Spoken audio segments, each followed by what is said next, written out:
Bitcoin's 2020. The rise of certainty. 2020 was unforgettable, especially for Bitcoin. To help memorialize this year for our readers, we asked our network of contributors to reflect on Bitcoin's price action, technological development, community growth and more in 2020, and to reflect on what all of this might mean for 2021. These writers responded with a collection of thoughtful and thought-provoking articles. This video is presented to you by Bitcoin.ngo, the new local Bitcoins, a global marketplace for sellers and buyers. Sign up in 1 minute and get verified instantly. Buy directly from the best seller in your area.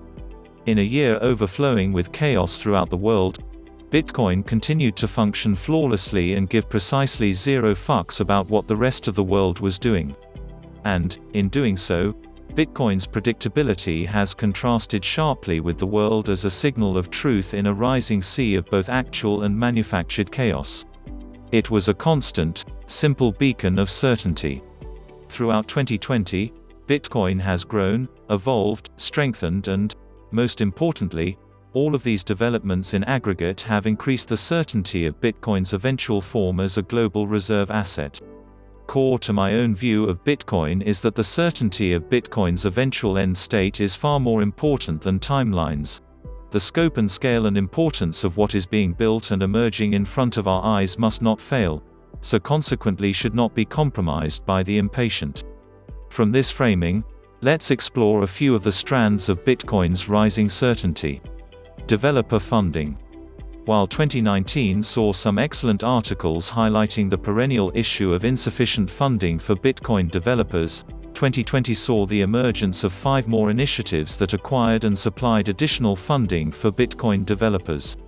BitMEX Research summarized its current state earlier in the year in this excellent article, and subsequently, we saw these other efforts emerge. Human Rights Foundation. Square Crypto with a focus on design and UX. Bitcoin Brink with a focus on providing mentoring in conjunction with funding.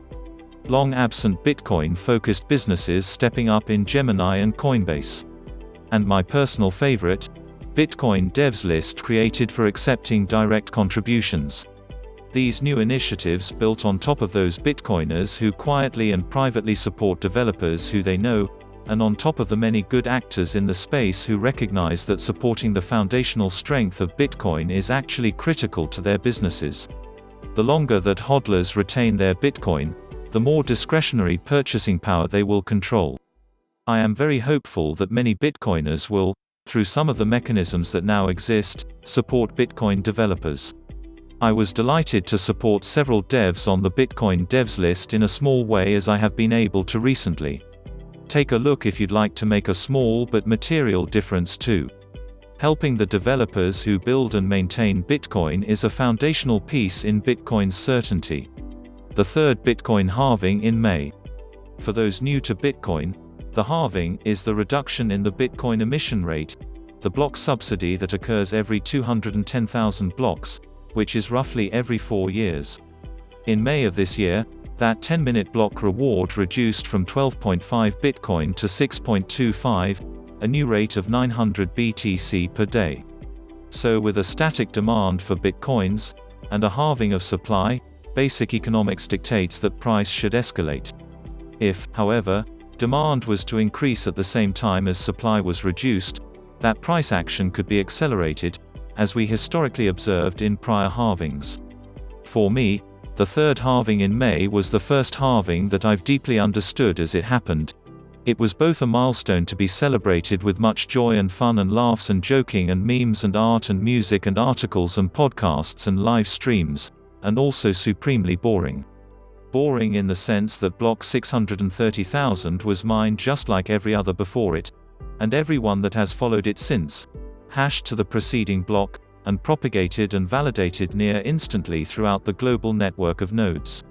This video is presented to you by Bitcoin.ngo, the new local Bitcoins, a global marketplace for sellers and buyers.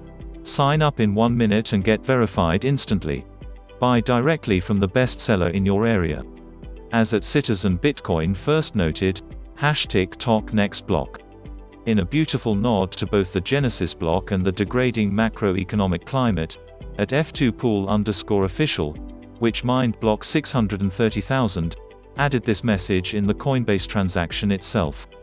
NY Times, the 9th of April 2020, with $2.3 trillion injection, Fed's plan far exceeds 2008 rescue, permanently etching it into Bitcoin's timechain like Satoshi's original message to us. The predictability and unstoppable costly forging of the world's Bitcoin transactions into an immutable timechain is the manifest display of Bitcoin's inevitable certainty. #TikTok next block. Number go up NGU is one of Bitcoin Twitter's favorite and perennial memes and typically references the price of Bitcoin as measured in your local currency, like AUD, EUR, GBP or USD. That NGU represents increased validation in Bitcoin's core value propositions by a wider group, and for Bitcoiners, reflects an increased purchasing power and a validation of their understanding and conviction. Yet there are so many more important NGU metrics within Bitcoin, which is why I've been a huge fan of Clark Moody's Bitcoin dashboard and Bitbo's more recent take, which consolidate many of these data points in an accessible point-in-time snapshot. Some of my 2020 favorite NGUs are: hash rate, up about 50%, demonstrating a more secure network. Block fees as a percentage of reward subsidy, from consistently under 2% to finding a new median between 6% and 10%. Whirlpool cumulative coin join volume, growing from 1,800 BTC to 18,000 BTC, demonstrating better privacy. The hash rate underpins the security of the Bitcoin network, and also reflects the inflow of capital investment by mining groups, facilities and ASICs, as well as the organizational commitment to significant energy contracts. It is up 50% in 2020, and a whopping 1,000% since the last bull run, start of 2018. Block fees will eventually replace reward subsidies as the income for miners who provide all of that crucial hash rate. Dan Held dug into this in detail in his 2019 article, Bitcoin's Security is Fine.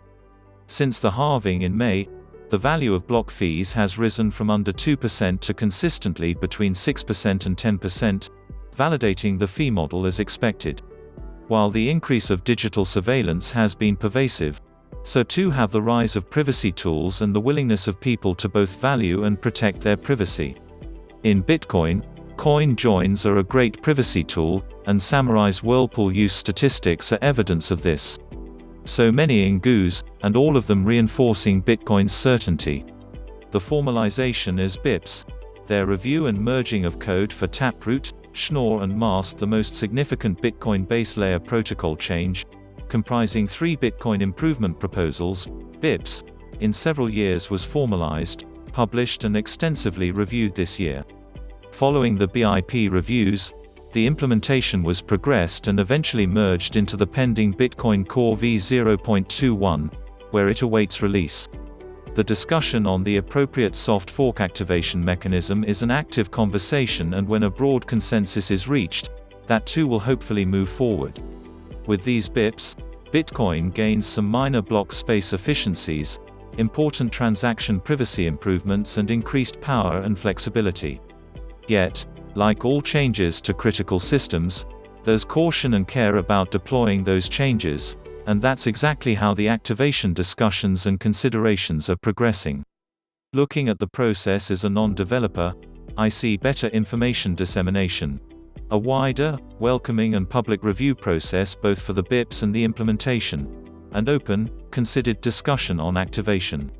This makes me bullish AF, and is yet another reinforcing aspect of Bitcoin's inevitable rise. The rise of the DCA army. As a fellow Australian, I'm blessed to count at Friar Hass as a friend, and he has been crucially influential in encouraging, cajoling and informing on the importance of dollar cost averaging, DCA, to provide Bitcoin price stability. Throughout 2020, prominent Bitcoin businesses have added DCA mechanisms to their platforms, or extended DCA flexibility and capability. Definitely high up among things we love to see. The Amber app in Australia adding Amber Black to its mobile platform, Bitteroo in Australia enabling hourly, Daily and weekly stacking Bitnob in Nigeria offering mobile DCA stacking Bull Bitcoin in Canada adding DCA capability to its platform Cash App in the US adding DCA capability to its existing Bitcoin buys coin floor in the UK providing DCA capability for the UK market Rely launching Auto DCA in Switzerland for the European market River Financial in the US adding DCA and Monster buy limits for greedy stackers Swan Bitcoin in the US offering SAT stacking in all 50 states throughout the year has been the quiet and humble voice of the friar echoing from his discussion with John Vallis. If you want Bitcoin to be stable, put your nuts on the table.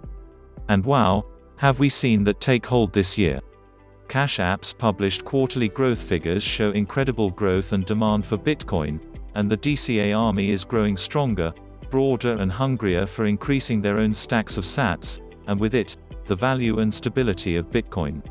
The DCA army is now buying a significant portion of the daily reward. This sets the floor from which future price gains build. While the price gains are great, for me the simplicity of set and forget in a busy life means I never forget to buy, and each day I've got a bit more Bitcoin than I had the previous day. More sats is my favorite number go up. The rise of the DCA army, though, is about ordinary people, not vetted as sophisticated investors, but ordinary people using the best savings technology ever invented. And damn, front-running the established financial markets is a mighty fine feeling, too. The growing recognition of Bitcoin as the ultimate savings technology reflects growing certainty. Growing adoption seeing more friends and family buy Bitcoin and seeing it begin to provide them with financial certainty in a frenzy of unrestrained debt printing makes me appreciate that many others see Bitcoin's value too. Like many before me, I initially came for $do number go up, but then as I learned more, I realized that, more importantly, Bitcoin is not about getting rich, but about not getting poor. It is just as simple as protecting my savings. That has been reinforced for many Bitcoiners this year as the US government increased the amount of USD by 20%. Not that the US government was alone in any way in the latest episodes of the money printer go brr saga. All over the world there's been vast quantities of debt printed and distributed. Central banks aren't printing money, they're issuing debt and, in doing so, debasing the monetary supply and corrupting savings accumulated through work. Unsurprisingly, us working plebs haven't been the only ones noticing this. MicroStrategy neatly summarized its predicament of a $500 million cash balance is sitting atop a melting ice cube. So, after casting around for options, it settled on making Bitcoin its treasury reserve asset, and acquired $425 million worth, which now sits on its corporate balance sheet, a first for a listed US company. And in line with its policy, it has subsequently added to that position. I count their CEO, Michael Saylor, aka Uncle Chad, as another Bitcoiner, just with a few extra zeros of fiat selling power. Thorough in his research, and generous with his time subsequently, it has been interesting to watch other parts of the corporate sector start to consider Bitcoin following MicroStrategy's move and Saylor's eloquent articulation. See also as big money investors and major institutions allocated to Bitcoin in 2020, the asset became largely de-risked for the future.